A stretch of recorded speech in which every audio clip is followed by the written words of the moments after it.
Vi skal så her bevise, hvordan man finder differentialkvotienten af en sum, som vi har givet her, f af x plus, eller er lige med u af x plus v af x. Hvordan det så kommer ned, kan være f mærke af x er lige med u mærke af x plus v mærke af x. Og til det, der har vi allerede fået bevist en funktion tidligere. Her der hedder f mærke af x, er lige med, hvor den går fra 0, eller fra h til 0. Den fås ved f mærke af x plus h minus f af x, som så skal divideres med h. Så den kan vi jo skrive op igen, hvor vi i stedet for med f mærke af x, så kan vi finde u mærke af x eller v mærke af x med samme metode her. Så der kommer til at stå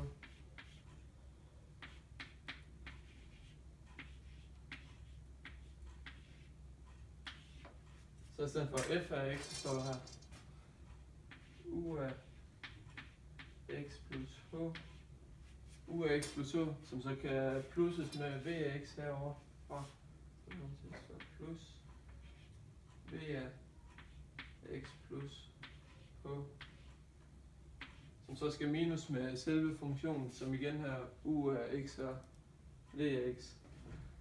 Så der står her minus u af x plus v af x. Så har vi jo så det skrevet ind, som så skal deles med h.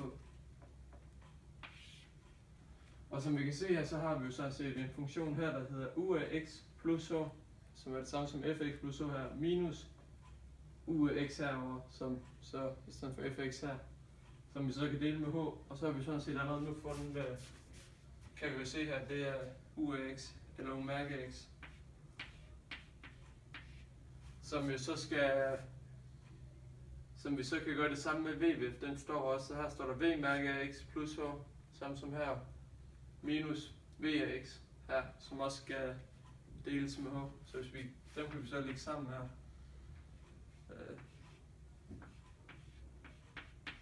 Nu har vi jo så fundet frem til differentialkvotienten her, så jeg får den lige skrevet op igen.